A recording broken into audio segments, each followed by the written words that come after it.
So it's now the 5th of May, Friday, and I'm late coming down to these here today. I left them into where they are yesterday late, and I gave them a big old strip, knowing that I wouldn't be down here till after 3 o'clock. So what is it now? 3:30 now, Friday afternoon, the 5th of May. And what's interesting about this next little move I'm going to make is that we're on a crossroads of 4 fields. So there's the field I'm in, there's a field across this hedge, there's another field in here, and then there's a little bit on that side as well. So I have my fence, that was the front fence, still in position, and I have a new fence left in about twice this width on the far side again, which is going across a hedge.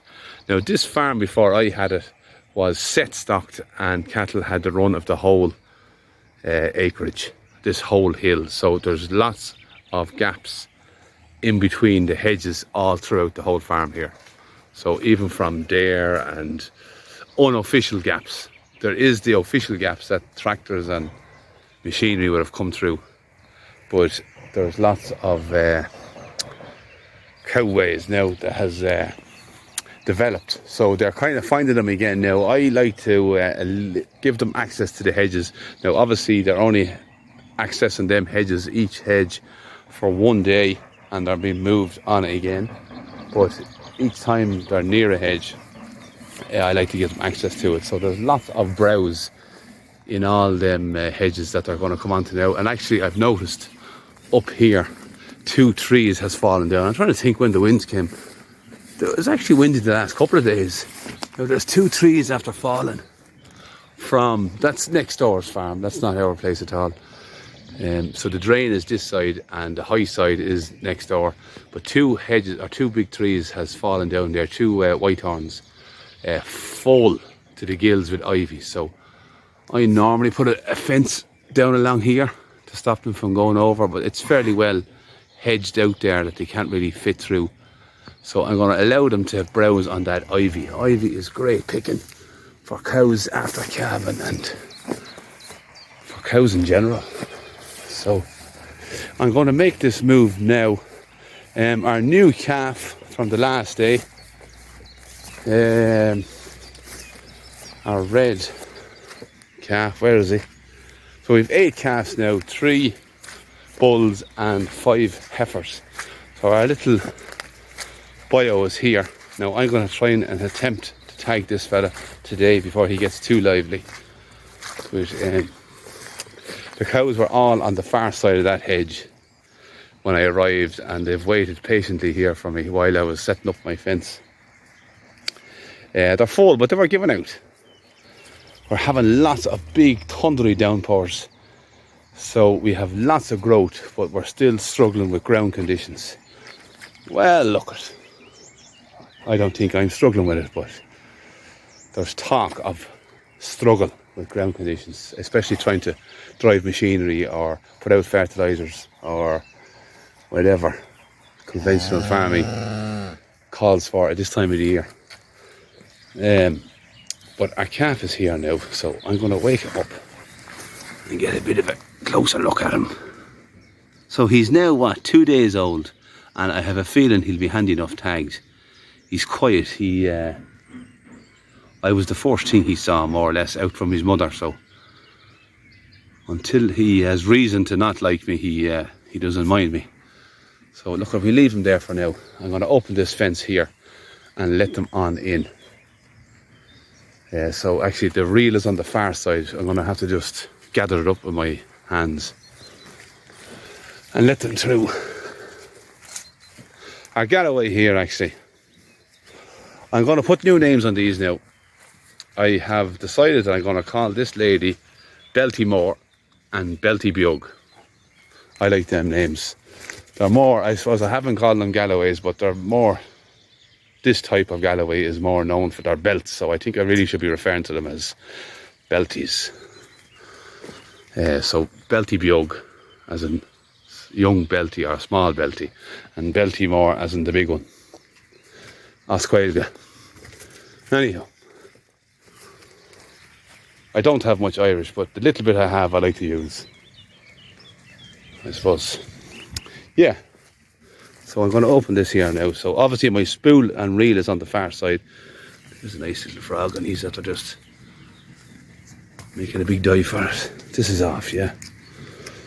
So if I can, in theory, just walk back, he should just come in. Now, girls, and I can say boys now as well. Come on. Come on. Come on, come on, come on. I haven't all day. I want to catch this calf. So in between the showers now, we're getting lovely sunshine and there's that bit of heat in it now. And it's great growing weather. So we have to just keep these moving, because if we leave them in an area for more than one day, they will plough it up. It's as wet as ever. It hasn't had a chance to dry at all. Well, it actually did dry a little bit. There's a few cracks in the ground where it's dried out.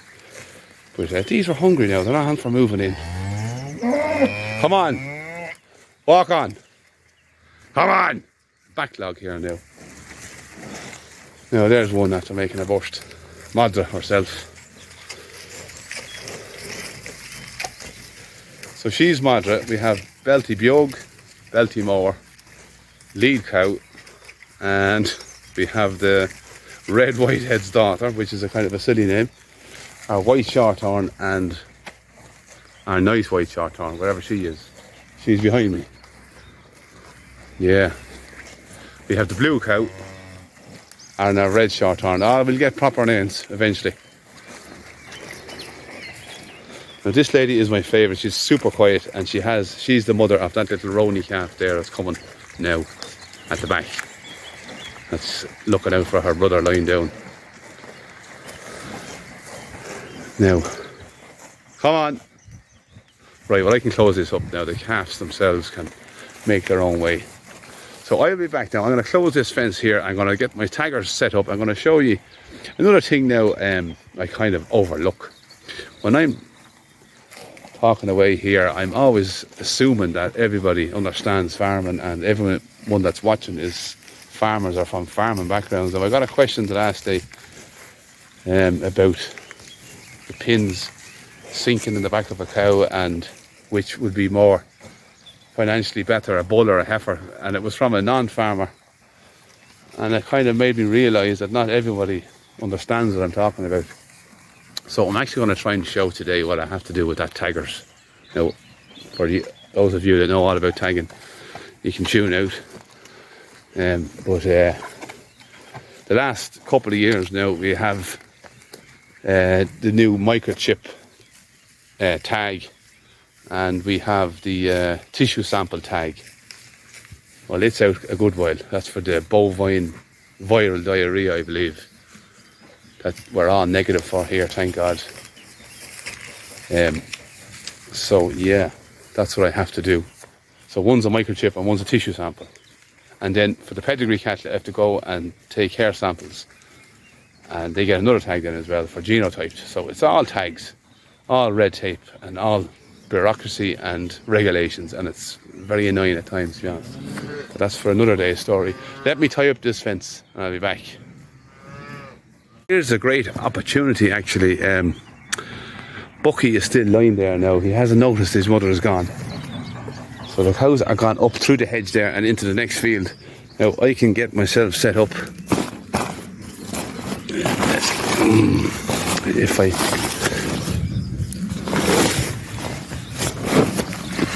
now one-handed. So basically here is our tags. Now we have to tag.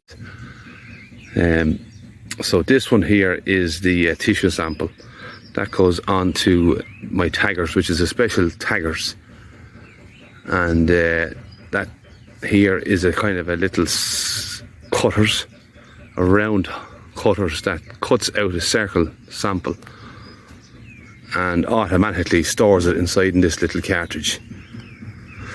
So and his identification is on it as well, and that has to be then sent to a lab and they have to test it. So this here then is another tag. Hang on, let me just separate them. So this is the new tag now as well. This is a microchip, I believe. That is more abrupt. That just bursts through his ear on a kind of a cone head like that. They find this one more sore. This sharp finish here just cuts right through and leaves a kind of a hole. Yeah, so that's it now. Let me show you the taggers. Where's the taggers? Where's the bloody taggers? Did I bring the taggers at all? For fuck's sake. Oh God, help us. I'm after jumping through a few ditches and I guarantee you I'm after losing the tag. Let me try this again. That coat is heavy. There's my phone. No, I'm after losing my taggers. I'll be back in a sec. Found my taggers, and I can't do all this with two hands and hold the phone at the same time. So basically this is the setup. There's my taggers there. You put the little cartridge in here and the little hole saw on the other side, and this goes on the outside of the ear, so that wouldn't leave the button on the inside, so it doesn't get caught in anything, and the tissue sample would be then caught and sealed in there, because this little hole saw acts as a seal as well. It's the cap that goes on the little cartridge when it's compressed down like that, if I don't lose the bloody thing. But anyhow, I better do this now, because if I make a mess of this now, I'm in trouble. So I'll be back in a sec. Basically, I had to kind of sit up on top of the calf, and that's the tag on the centre of the ear. Where is it? The centre of the ear with the button on the inside, and the same with the microchip. So that's fairly nice. I'm going to let him up now.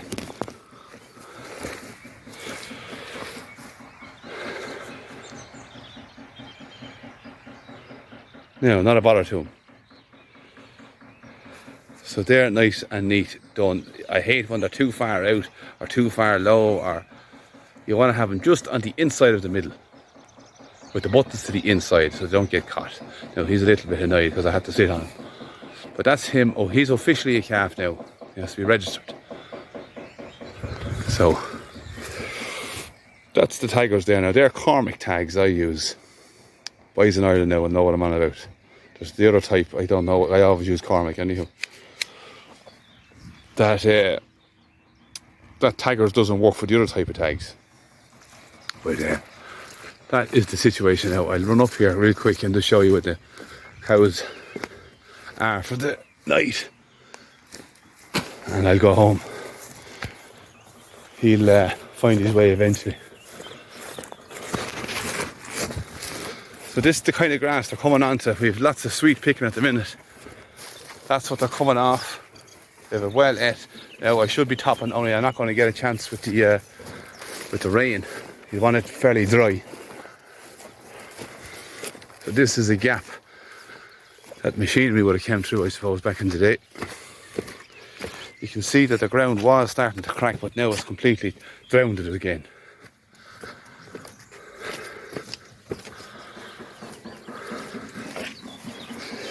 Lots of water coming down. Now, so this is the sweet grass they have now. We're working our way back up the hill. We have another field over the far side here. There's a nice bit of grass on the far side of this hedge too.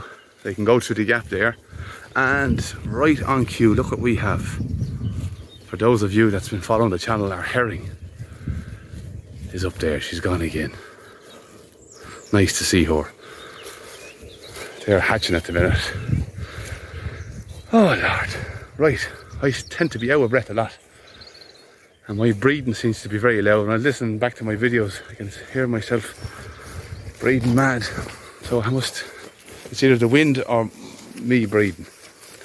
But anyhow, this is the two trees that's after coming down with the ivy on it. They can eat away at them, and we'll be keeping an eye on our Belty Biog. So that is the situation on the 5th of May 2023. One cow left to calf, and we have lots of grass. So for now I will say good luck, and goodbye.